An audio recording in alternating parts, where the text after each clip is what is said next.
They had the looks, the charm, and the spotlight, just not the talent. In an era ruled by image and studio manipulation, some stars rose not because of their acting chops, but because of everything else. This is the jaw-dropping list of Golden Age stars who couldn't act their way out of a paper bag, yet somehow they became legends. Johnny Weissmuller. Johnny Weissmuller was a world-class Olympic swimmer, not a trained actor, and it showed. When MGM cast him as Tarzan in the 1932 hit Tarzan the Ape Man, they weren't banking on his dialogue delivery. They were banking on his body. With a chiseled physique and primal charisma, Johnny grunted his way through over a dozen jungle adventures. His performances were stiff, his emotional range limited to a blank stare or a bellowing yell, yet audiences couldn't get enough.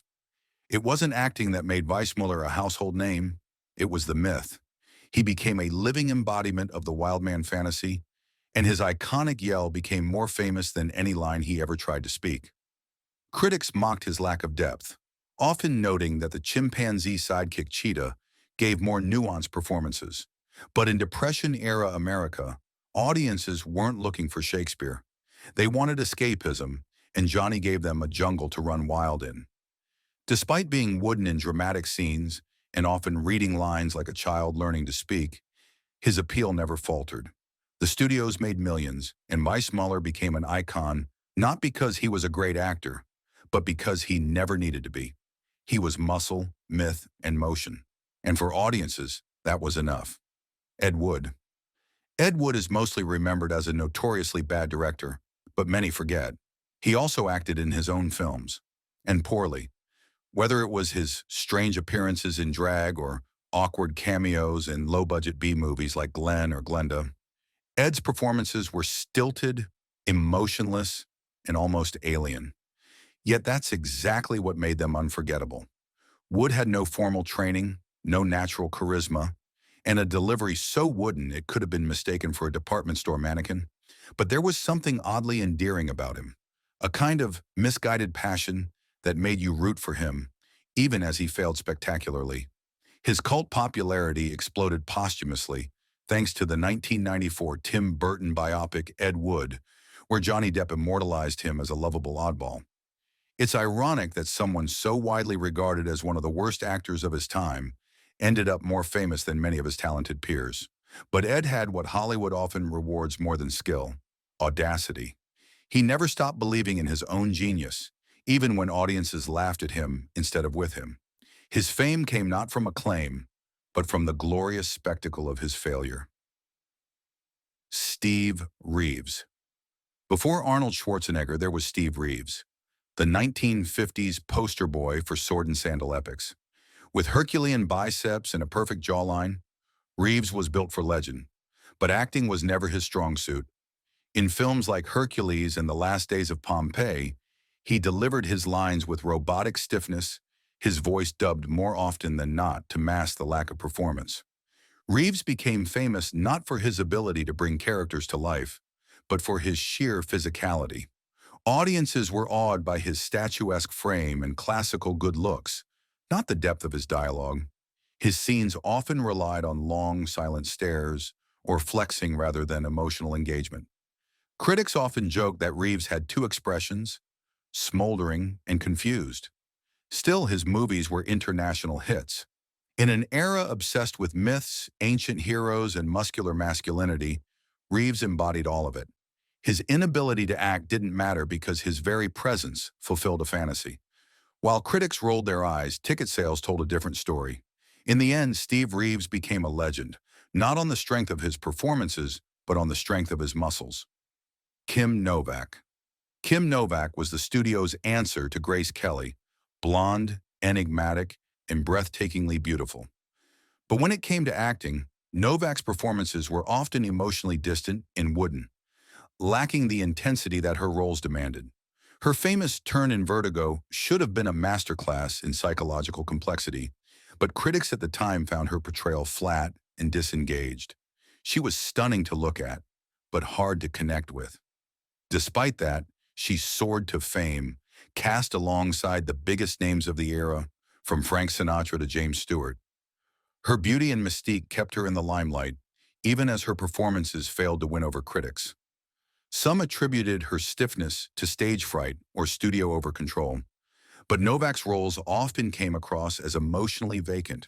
The truth is, Kim Novak became a star not because she lit up the screen with acting fire, but because she embodied cool, untouchable glamour.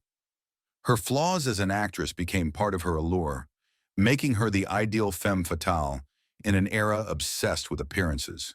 She may not have made audiences feel, but she made them stare, and in Hollywood, that was more than enough. Tab Hunter.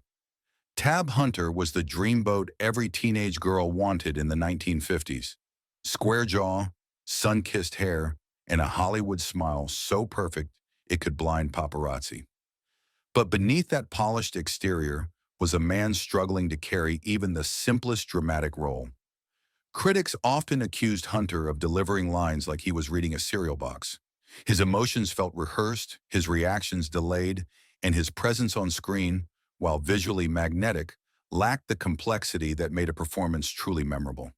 And yet, Warner Brothers marketed him like a phenomenon. He starred in films like Damn Yankees and Battle Cry, where the scripts were carefully curated to minimize his weaknesses and spotlight his charm. Audiences didn't seem to care that his acting lacked emotional depth. They just wanted to look at him. In fact, his limited range was often masked by clever camera work, lush soundtracks, and romantic subplots that banked entirely on his visual appeal. What made Hunter's rise more fascinating was the secret he carried. In a deeply homophobic era, he was forced to conceal his sexuality. The fear, the pressure, the constant facade, it all may have contributed to his wooden screen presence. Acting for Tab was survival, and maybe that's why it never felt entirely natural. Despite the critiques, Hunter was a box office darling, topping fan magazines and even recording hit songs. His career defied logic, built on image, not ability. He may not have stirred hearts with his acting, but he conquered them with his face, and in 1950s Hollywood, that was currency enough. Alan Ladd. Alan Ladd was a curious contradiction. He had the voice of a whisper, the presence of a ghost, and yet he became one of the most iconic film stars of the 1940s and 50s. His performance in Shane is considered legendary, though not because of any fireworks in his acting. Ladd was often accused of being flat, monotone, and emotionally restrained. In fact, it wasn't uncommon for co-stars to completely overshadow him in scenes demanding emotional heft. But Ladd's mysterious, brooding quietness somehow struck a chord with post-war audiences. He was the perfect blank slate onto which viewers could project their own feelings. His small stature and withdrawn demeanor lent him an underdog aura that made audiences root for him, even when his performances felt cold or disconnected. Hollywood noticed early on that Ladd wasn't a range actor. His roles were deliberately chosen to fit his one-note delivery: stoic gunslingers, reserved soldiers, emotionally distant lovers. Directors built entire movies around his limitations, and surprisingly, it worked. His silence became his strength. His stillness became his screen language. Yet behind the scenes, Alan Ladd battled insecurity and depression. He knew he wasn't a strong actor. He once admitted he often felt like a fraud.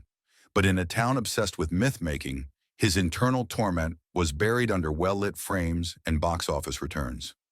Alan Ladd may not have mastered the craft, but he became a cinematic myth by doing less and doing it just right. Jane Mansfield. Jane Mansfield wasn't hired to act. She was hired to explode onto every frame like a walking publicity stunt. With her platinum hair, breathy voice, and hourglass figure, she was the studio's attempt to recreate Marilyn Monroe. But unlike Marilyn, Jane lacked emotional subtlety or character nuance. Her acting was cartoonish, her delivery exaggerated, and her presence so focused on spectacle that it often veered into self-parody. And yet, audiences loved her. Movies like The Girl Can't Help It or Will Success Spoil Rock Hunter didn't require acting chops. They needed a woman who could turn heads and sell posters. Jane played the same role repeatedly, a dumb blonde with a sexy twist, because it was the only role she could play. But it was all by design. She leaned into the absurdity, using her persona as a marketing tool. Jane Mansfield wasn't just a bad actress. She was a brilliant brand. She knew her limitations and maximized them. Every on-screen giggle, every exaggerated wink, was crafted to reinforce her image. Critics rolled their eyes, but she was laughing all the way to the bank. She also had a surprisingly sharp mind off-screen, fluent in multiple languages and possessing a high IQ, traits she hid to preserve her sex symbol persona. Her acting career may have lacked range, but her manipulation of Hollywood's image machine was genius. Jane Mansfield became a pop culture icon not for what she brought to the screen, but for what she represented off of it. An era where celebrity could outweigh skill and spectacle could substitute for substance. Rock Hudson. Rock Hudson was every bit the American male ideal.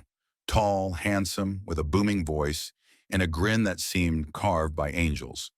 He starred in glossy romances and war epics throughout the 50s and 60s, often paired with Doris Day or cast as a rugged hero. But for all his presence, his acting was often criticized for being one-dimensional. He rarely conveyed inner conflict, vulnerability, or the emotional depth his roles demanded. Hudson's line delivery was clean, but lacked subtlety. His expressions rarely shifted beyond pleasant or concerned.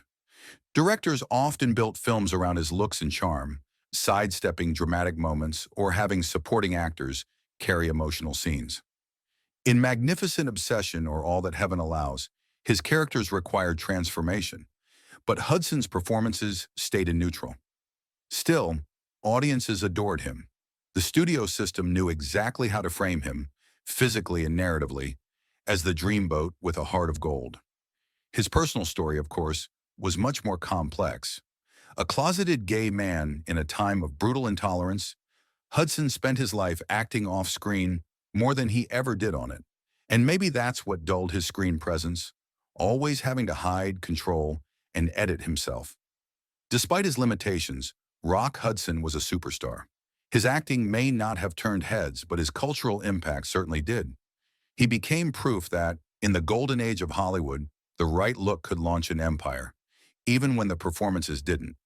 Lucille Ball. Lucille Ball is rightly remembered as one of television's greatest comedic icons, but what's often forgotten is how limited her acting range truly was outside of her famous role as Lucy Ricardo. Before I Love Lucy, she spent years as a contract player in B-movies, often cast as a glamorous extra or chorus girl.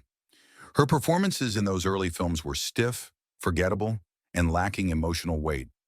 Even Ball herself admitted she didn't consider herself a serious actress. What made Lucille Ball a superstar wasn't dramatic talent. It was comedic timing, physical expressiveness, and sheer likability. In I Love Lucy, she perfected the art of slapstick, using exaggerated expressions, wild body movements, and vocal inflections that made her a household name. But try to remove her from the Lucy persona, and the magic began to fade. Her attempts at film drama, such as in The Big Street or Lourdes, were met with lukewarm responses. Critics noted her discomfort in emotional scenes, her robotic delivery, and the awkward tension she brought to non-comedic roles. Studios quickly realized Lucy worked best in a carefully controlled comedic bubble. Any deviation revealed her acting weaknesses. But Lucille Ball was also a pioneer. She didn't need to be a great actress. She was a great entertainer. She turned a narrow skill set into a global empire. Desilu Productions helped build the foundation of modern television, and her charisma, even when misapplied, was undeniable. So yes, Lucille Ball may not have had dramatic range, but she didn't need to. She became one of the most beloved women in American pop culture history with a single character, played to perfection, over and over again. Victor Mature. Victor Mature was Hollywood's go-to man when they needed someone tall, dark, and classically handsome to wear a toga or wield a sword. In films like Samson and Delilah, Demetrius and the Gladiators, and The Robe, Mature towered over co-stars with presence, but not much else. Critics often mocked his stone-faced performances, calling him Victor Obscure for his inability to show genuine emotion. Mature himself was refreshingly honest about his limitations. He once quipped, "I'm not an actor, and I've got 64 films to prove it. His admission only added to his appeal. He knew what he was selling, and it wasn't subtlety or Shakespearean skill. His on-screen presence was often described as posed. He had the body of a Greek god, but the expressions of a bored substitute teacher. In romantic scenes, he looked mildly confused. In dramatic ones, he looked like he had misplaced his car keys. But it didn't matter. He was a visual feast, and audiences came for spectacle. Not Stanislavski. Hollywood used him like set decoration. Part man, part statue. And it worked. In an era obsessed with visual fantasy, Mature fit the mold perfectly. His acting didn't invite empathy. It invited admiration, distance, and awe. Victor Mature was proof that good looks could be armor, shielding one from criticism and opening doors that would slam shut on more talented but less telegenic peers. He may not have moved hearts, but he filled theaters, and that's all the studios cared about. Joan Crawford. Joan Crawford had presence, no doubt. With her sharp cheekbones, intense eyes, and commanding walk, she lit up the screen. But the emotional truth of her characters? That was another story. Crawford had a tendency to go over the top. Every gesture exaggerated, every line delivered like it was life or death. Subtlety wasn't in her toolkit. She was a master of melodrama, and while that worked in films like Mildred Pierce, it also revealed a tendency to over-emote to the point of distraction. Critics and co-stars often described her performances as forced, mechanical, and overly stylized. Director George Cukor once remarked that she acted with her eyebrows. Part of the issue was Crawford's obsession with control. She rehearsed obsessively, never letting spontaneity creep into a performance. Every move was calculated, every tear pre-planned. That meticulousness made her seem inauthentic. You could see the effort, but rarely feel the emotion.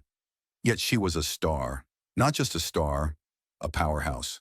Her ambition, work ethic, and relentless reinvention kept her relevant for decades. She knew how to adapt her image, play the media, and weaponize her flaws into dramatic strengths. Audiences were captivated by the persona, even if the performances sometimes felt hollow. Joan Crawford may not have been a great actress by technical standards, but she was a master of image. Her fame was built not on emotional resonance, but on spectacle, scandal, and star power. She didn't act from the heart, she acted from the jawline. Sammy Davis Jr. Sammy Davis Jr. was a whirlwind of talent. He could sing, dance, and charm an audience like few others. But when it came to pure acting, especially dramatic roles, Davis struggled. His performances in films like A Man Called Adam and Sweet Charity were often described as stiff, overly theatrical, or emotionally disconnected. Davis had incredible energy, but it didn't always translate into believable character work. He had a tendency to perform rather than embody, a holdover from his vaudeville and stage roots. Critics noted that his dramatic acting felt like someone playing a version of Sammy Davis Jr. rather than becoming someone else entirely. There was also the issue of typecasting. Hollywood didn't know what to do with a multi-talented black performer who defied easy categorization. As a result, Davis was often cast in roles that either reduced him to a gimmick or asked too much of his unrefined dramatic abilities. The tension between his real-life charisma and his on-screen limitations made for uneven results. Still, Davis was a cultural juggernaut. He broke racial barriers, headlined Vegas shows, and remained an icon through sheer force of will. Audiences forgave his acting weaknesses because he gave them everything else: style, rhythm, and soul. Sammy Davis Jr. may not have mastered the dramatic monologue, but he could still bring the house down. And in the end, showmanship counted for more than screen realism. Bela Lugosi. Bela Lugosce's haunting portrayal of Dracula in 1931 made him an instant legend, but it also exposed a hard truth. He couldn't really act outside that role. With his thick Hungarian accent, theatrical delivery, and rigid posture, Lugosi was more suited for stage pantomime than naturalistic film acting. While perfect for a Gothic vampire prince, his style didn't adapt well to evolving screen demands. He often delivered lines with a slow, exaggerated emphasis, making even simple dialogue feel unnatural. Critics noted that Lugosi struggled with subtlety. He performed as if he were still on stage, projecting to the back row, even when a close-up called for whisper, soft intensity. And yet, despite his limitations, he was captivating. Hollywood kept casting him in horror roles, not because he was versatile, but because he wasn't. He was Dracula, and that typecasting became his prison. Attempts to branch out failed. His performance in comedies and dramas were awkward at best. He lacked the emotional flexibility to fully inhabit varied characters. His range, as one critic quipped, went from sinister to slightly less sinister. Yet fans adored him. His look, his aura, and his eerie voice made him the face of early horror. Off-screen, Lugosi's personal struggles with morphine addiction and financial hardship added tragic depth to his story. He may not have been a great actor, but he was a towering figure in horror history. Bela Lugosi didn't captivate because he transformed into different roles. He became immortal by playing one role better than anyone else ever could. And sometimes, that's all it takes. Mickey Rooney. Mickey Rooney was a dynamo, a firecracker of energy, wit, and volume. But acting isn't just about energy, it's about control. And Rooney, especially in his younger years, didn't seem to have any. He acted like he was always on, delivering every line like he was playing to the cheap seats at a vaudeville house. In the Andy Hardy series and countless musicals, Rooney played lovable scamps with boundless enthusiasm. But critics and co-stars alike often observed that his performances were overcooked. He mugged for the camera, yelled when he should have whispered, and bulldozed emotional nuance with bravado. Even in more serious roles, he rarely showed restraint. Rooney had talent, no one doubted that, but he lacked subtlety. His performances rarely felt lived in. They felt performed. It was as if he never turned off the showbiz switch. Directors often had to rein him in or tailor roles to accommodate his overpowering personality. And yet, America adored him. During the late 1930s and early 40s, he was the top box office draw in the country. His boy-next-door charm and tireless charisma resonated with Depression-era audiences who wanted hope, energy, and entertainment. His acting may have lacked polish, but his persona made him bulletproof. Even as he aged, his screen presence remained erratic. He could steal a scene, but not always in the way it was intended. Mickey Rooney was a great performer, but only sometimes a great actor. He succeeded not through range or subtlety, but through sheer force of personality. Rita Hworth. Rita Hworth was radiant. Every frame she appeared in shimmered with allure. Her famous turn in Gilda turned her into a pinup legend. But while the camera loved her, critics were less impressed by her acting skills. Her performances often felt like she was reciting lines rather than inhabiting a character. She was beautiful, yes, but emotionally distant. Directors often worked around her weaknesses. In many roles, the focus was on her dance numbers, her wardrobe, her aura, not her dialogue. Her voice was soft, her delivery often uncertain. When forced into dramatic scenes, Hworth struggled to convey genuine emotional complexity. She could look sad, angry, seductive, but it rarely felt organic. Her acting limitations weren't entirely her fault. Studio grooming emphasized image over depth, and Rita was molded into a fantasy more than an actress. Her performances were tightly controlled, her spontaneity sacrificed for visual perfection. It made for unforgettable posters, but not always memorable acting. Still, the public adored her. Men idolized her, women envied her. She became the love goddess of the 1940s. No one bought a ticket to see Rita cry. They came to see her glow. And glow she did, with enough wattage to light up a decade. Rita Hworth wasn't a master thespian, but in the studio era, star quality often meant more than acting quality, and she had that in spades. Gregory Peck. Gregory Peck had the voice of authority, the face of integrity, and the posture of a man carrying the weight of justice. And for many, that was enough. But look closely at his performances, and you'll see a pattern. Peck often played the same moral, soft-spoken, restrained hero, because he couldn't convincingly play much else. In films like To Kill a Mockingbird or Roman Holiday, Peck delivered lines with grave sincerity, but his emotional range was narrow. His facial expressions barely shifted. His tone, while comforting, rarely wavered. Critics observed that while he brought gravitas to every role, he didn't bring variation. He was always Gregory Peck, regardless of the character's name. Peck's performances lacked spontaneity. There was a calculated seriousness in his delivery that sometimes came across as wooden or overly rehearsed. He was more effective as a symbol than as a man. He didn't invite empathy, he inspired admiration. That worked perfectly for roles requiring moral clarity, but limited him elsewhere. Yet his image was so strong, so enduring, that audiences forgave the lack of dynamism. He stood for something noble, and in post-war America, that meant everything. His charisma wasn't electric. It was steady, dependable, almost presidential. Gregory Peck wasn't a chameleon. He didn't disappear into roles, but he brought dignity and conviction to the few archetypes he mastered. And in a world looking for heroes, that made him a star. Glenn Ford. Glenn Ford was everywhere in the 1940s through the 60s. Westerns, noirs, comedies, war films. He was reliable, bankable, and instantly recognizable. But the deeper truth? He was never a great actor. Ford was often criticized for being emotionally bland, unable to convey internal conflict or subtle emotion. His performances, even in hit films like Gilda or The Big Heat, were often serviceable rather than exceptional. Ford had a single expression he wore like a uniform: stoic, slightly pained, always distant. He rarely allowed himself to be vulnerable or emotionally raw. Some say it was a defense mechanism. Others believe it was simply all he could offer.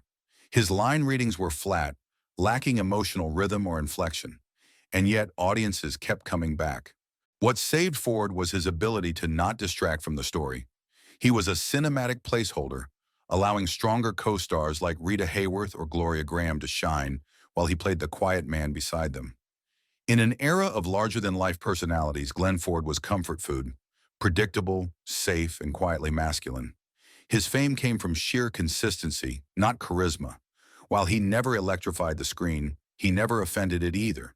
And that neutrality became his brand. Glenn Ford wasn't loved because he wowed anyone. He was loved because he never got in the way.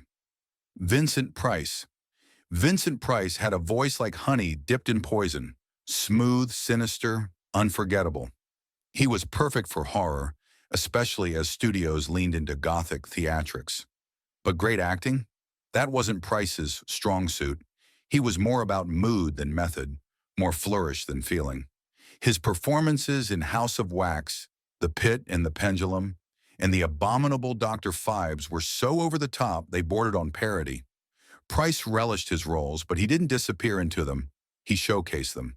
His acting was deliberate, exaggerated, and often self-aware. He spoke his lines like he was savoring each word, not feeling them. Critics often labeled him a scene chewer, but he wore that badge proudly. He wasn't interested in realism. He was interested in performance. And for horror fans, that was enough. He made fear fun. His aristocratic bearing, raised eyebrow, and camp delivery turned even mediocre scripts into cult treasures. Vincent Price became famous not despite his flaws, but because of them. He leaned into the artificiality of horror with such glee that you couldn't look away. He may not have been a great actor, but he was a theatrical genius, and sometimes that's far more entertaining. Loretta Young. Loretta Young was the epitome of studio-era elegance. She was beautiful, poised, and always well-lit. But her acting, it was often accused of being too safe, too refined, and ultimately forgettable. While she starred in dozens of films and even won an Academy Award for The Farmer's Daughter, critics often pointed out her lack of emotional intensity. Her performances rarely took risks. Young often played the noble, morally upright woman, a role she fit physically, but one that didn't allow for dramatic complexity. When scripts asked her to dig deep, to show vulnerability or rawness, she would default to porcelain expressions and restrained gestures. Even in scenes of crisis, she seemed too composed, too curated. Her personal life was steeped in scandal she tried desperately to hide, from her secret love affair with Clark Gable to the hidden child they conceived. That constant need for image control may have seeped into her performances. She was playing not just a character, but also the perfect woman studios and society demanded. Yet she was immensely popular. Her image as the moral compass of her era gave her a loyal fan base. And in a time when virtue often eclipsed authenticity, Loretta Young delivered exactly what audiences expected, even if it wasn't acting brilliance. Ed Wood. Ed Wood wasn't just a bad director. He was a spectacularly bad actor, too. His appearances in films like Glenn or Glenda showed a man who had no sense of timing, delivery, or natural screen presence. His acting was stiff, awkward, and deeply uncomfortable to watch. But like a cinematic car crash, you couldn't look away.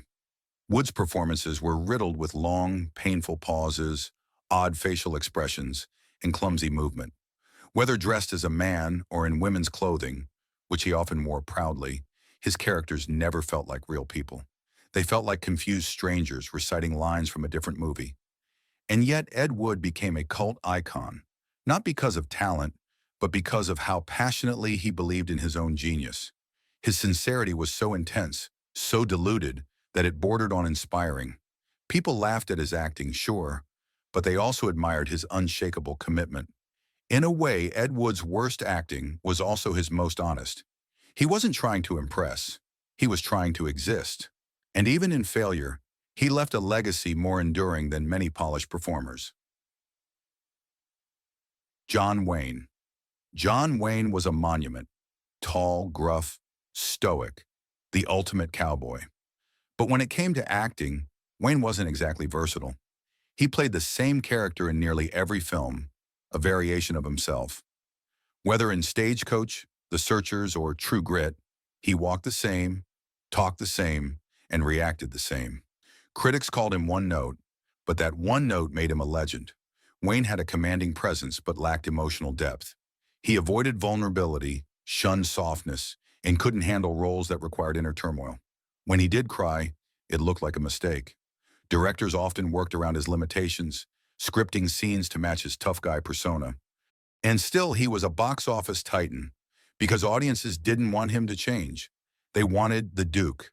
He embodied a certain American ideal, unbending, fearless, uncomplicated. John Wayne wasn't a chameleon. He was a brand. And in Hollywood, consistency sometimes beats range. He may not have delivered layered performances, but he gave generations of Americans a symbol, and that to many mattered more than art. Jean Harlow. Jean Harlow was electric on screen, but it wasn't because of her acting. In films like Red Dust, Dinner at 8, and Platinum Blonde, she played sassy, flirty, hard-edged women with glamorous style. But scratch beneath the surface, and you'd find performances that relied more on presence than skill. Her line delivery was often rushed or unnatural, her emotional scenes awkwardly handled. Critics noted her struggle with rhythm and pacing. When asked to go beyond the comedic or vampy, Harlow faltered. Her voice lacked modulation, her reactions felt rehearsed, and her characters rarely evolved through a film. She played versions of herself, with varying degrees of sparkle. But Harlow was lightning in a bottle. Her look, her laughter, her scandalous charm, all made her magnetic. Audiences weren't looking for realism.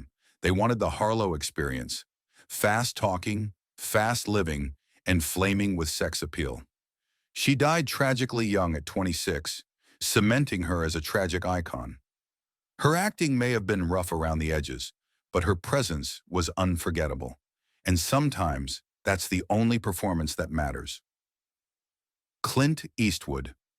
Clint Eastwood became a towering icon of masculinity with a whisper instead of a roar. His acting style, minimal, reserved, often deadpan, was both his strength and his biggest limitation. Early in his career, especially during the Dollars trilogy and even in Dirty Harry, critics noted he had two modes: silent stare or squinted glare. His dialogue delivery was often monotone, and he avoided emotional display like the plague. He didn't emote, he implied. But for some, that was enough. For others, it left his characters feeling hollow. Compared to more dynamic contemporaries, Eastwood's early performances felt half asleep. Yet the mystique worked. Eastwood turned stillness into suspense. He let the silence do the talking. Directors used his blankness to build tension, and fans projected their own emotions onto his stony face. While not a traditionally skilled actor, he understood presence, and he mastered it. Eventually, he grew into more complex roles as a director. But as an actor, Clint Eastwood made a career by doing less. And in a noisy world, that minimalism made him a star. These stars may not have dazzled with technique, but they captured the public's imagination in other ways. Their flaws became features, their stiffness became style, and their charisma overshadowed criticism. In the end, it proves one truth about Hollywood. Great acting isn't always what makes you unforgettable. Sometimes it's just being unforgettable.